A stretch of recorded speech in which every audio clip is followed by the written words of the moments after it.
Number system में ऐसे question पूछे जाते हैं कि घातीय रूप में संख्याएं दे दी जाए और फिर आपसे इकाई का अंक पूछ लिया जाए।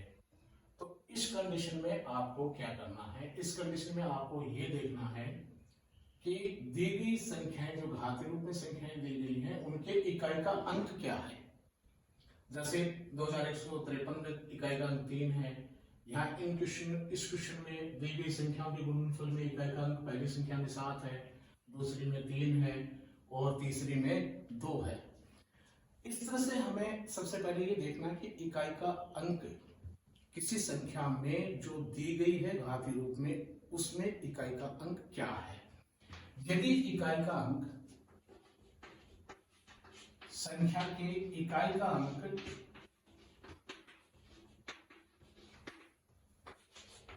इस मेथड को आप समझिए कि किस तरह से हम इकाई का अंक फाइंड कर सकते हैं। तो यदि इकाई का अंक 0, 1, 5 और 6 है, तो ये अंक कितनी भी घात हो, सम हो, विषम हो, छोटी हो, बड़ी हो, तो ये अंक अपरिवर्तित रहते हैं। यानी कि उन संख्याओं की कितनी भी घात लगा दो, जिनके इकाई के अंक 0, 1, 5, 6 हैं, उन पे कितने भी घात लगा दो, उनके इकाई का अंक हमेशा अपरिवर्तित रहेगा।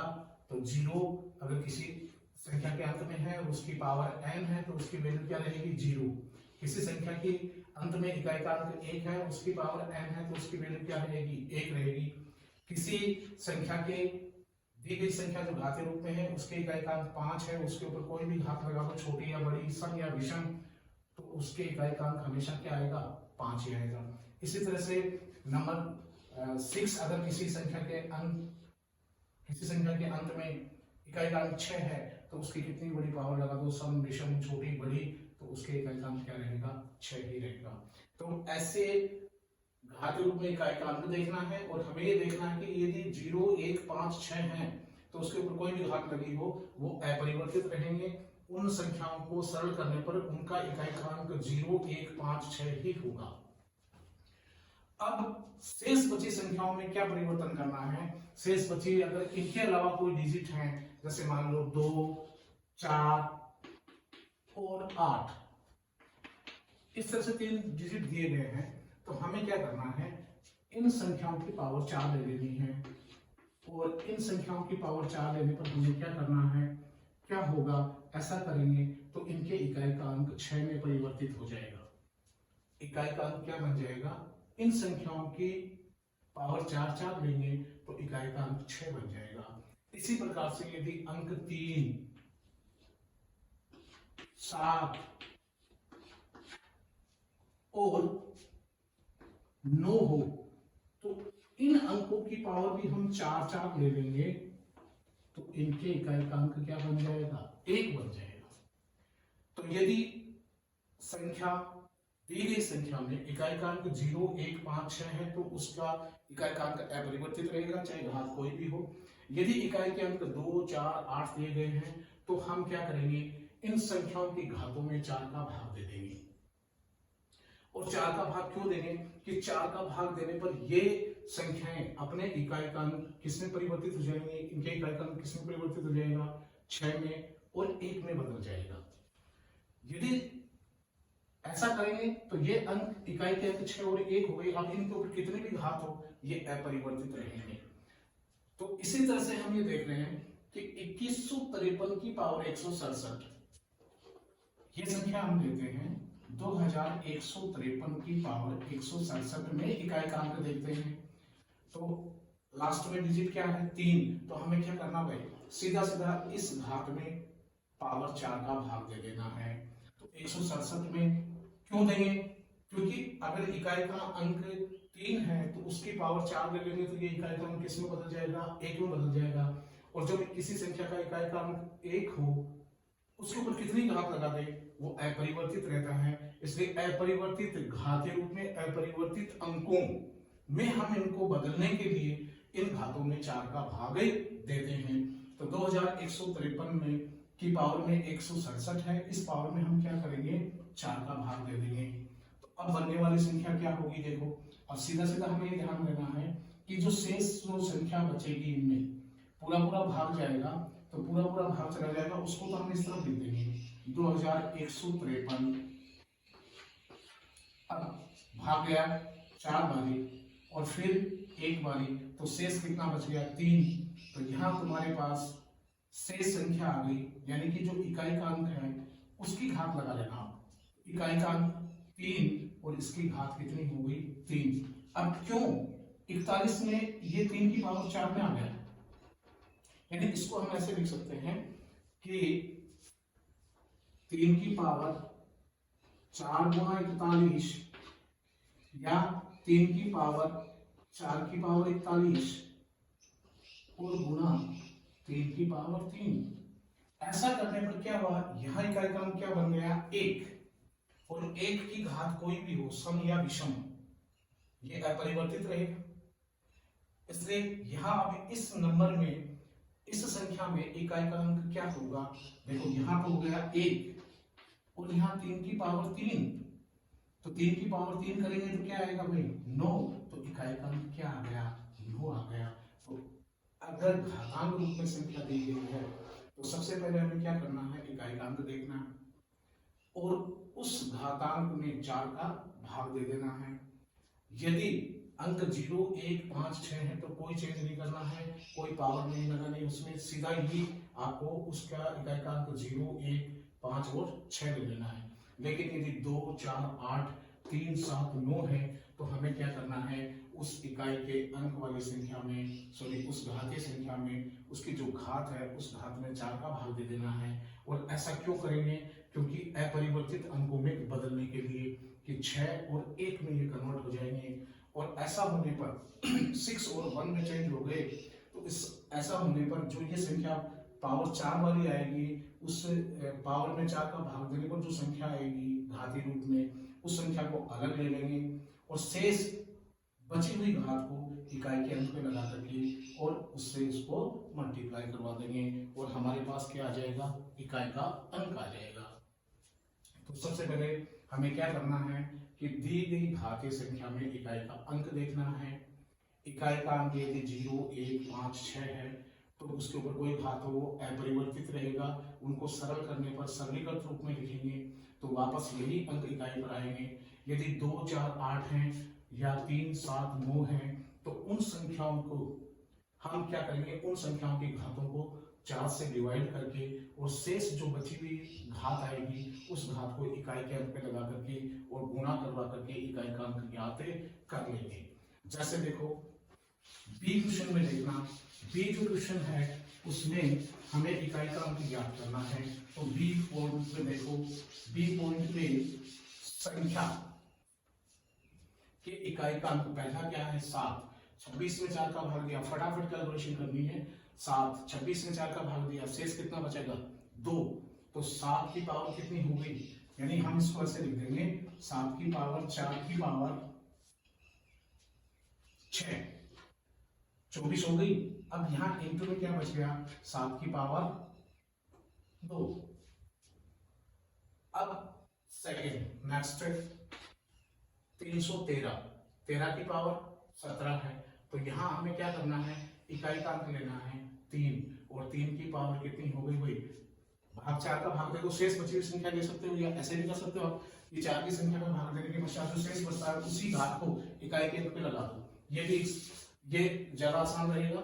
देखो 7, 26 में 4 का भाग दे दो, 24, 2 बच गए, तो पहले में 7 की पावर 2 आएगा, ठीक है। नेक्स्ट 313, 313 में 3 पावर कितनी है 17, 4 का भाग दे दो 16, शेष क्या बच गया 1, तो 3 की पावर 1। फिर 402, तो 402 में इकाई का अंक क्या है 2, पावर कितनी है 58, 4 का भाग दे दो, 4 का भाग दोगे तो 1, 16, पावर कितनी बच गई 2, तो यहाँ 2 की पावर 4। क्या करना है, घात में 4 का भाग देना है, शेष घात जो बच रही है उस घात को इकाई के अंक पे लगा देना और मल्टीप्लाई करवा देना है। तो यहाँ देखो इसके गुणन में इकाई का अंक क्या आएगा, 7 की पावर 2 में इकाई का अंक क्या होगा 49, 49 में 7 की पावर 2 का मतलब 49, और 49 में 49 में इकाई का अंक क्या होगा 9, तो यहाँ आ गया 9, फिर 3 और फिर 2। अब यहाँ 2 की पावर 2 शेष बचा 2 की पावर 2, तो यहाँ अपने पास हो गए 4।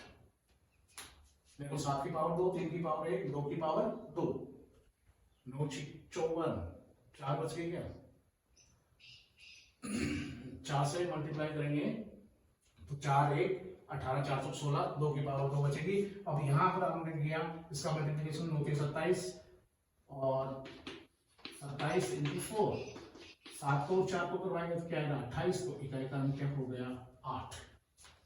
दोबारा सुन लो, इसी को सरल करना है तो हमें क्या करना है, इन घातों में 4 का भाग दे देना है।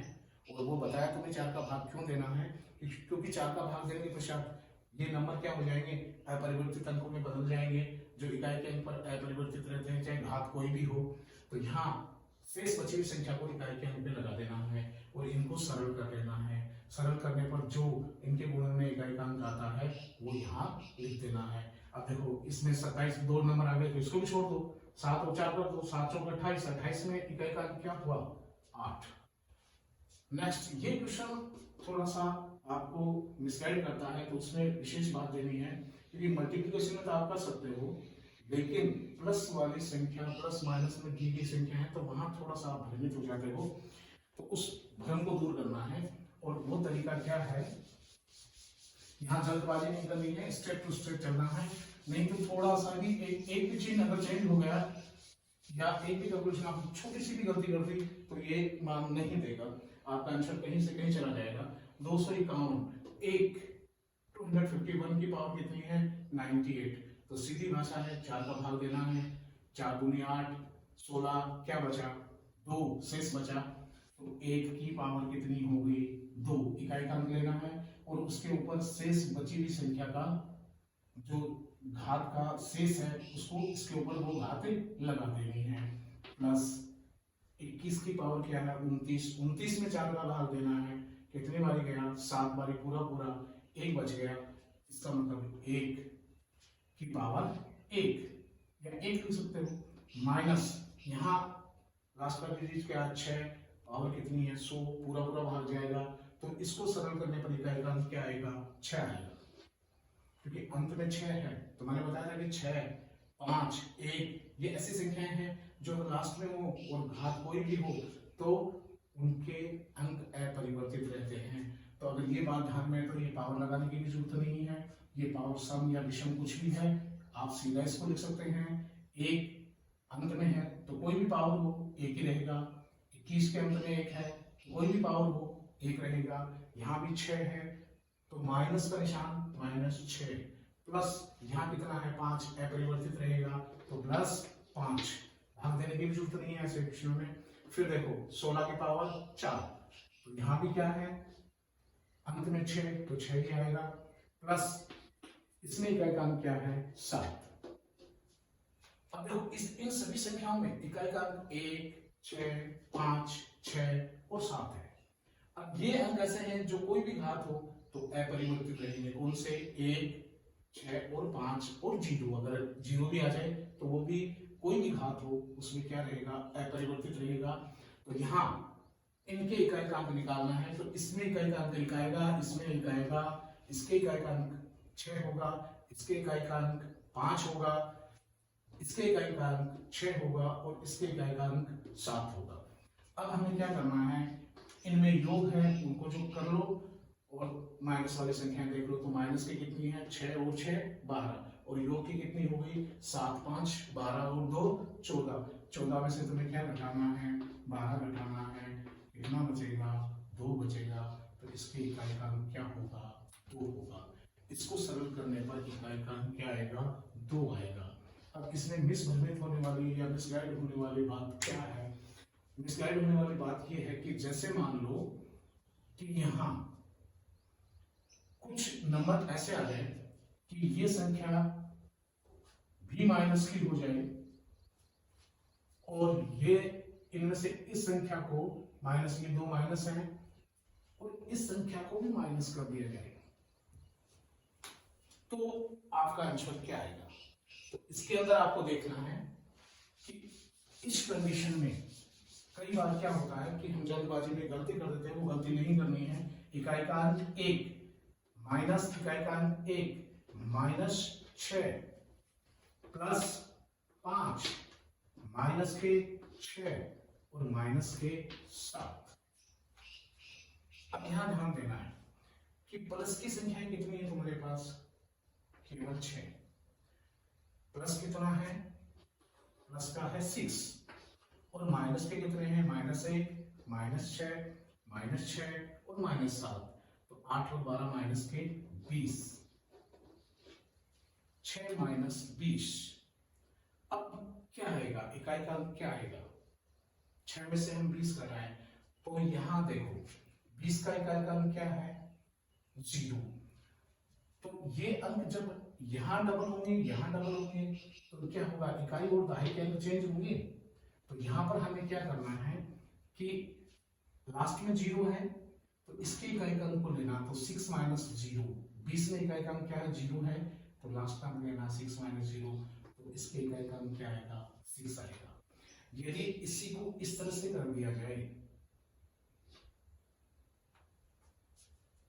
+6 और +7, तो अब इसमें इकाई का अंक क्या आएगा, तो देखो यहाँ 1 माइनस 1 माइनस 6, माइनस के कितने हो गए 7 और प्लस के कितने हो गए 5 6 11 और 7 18 और 1 19।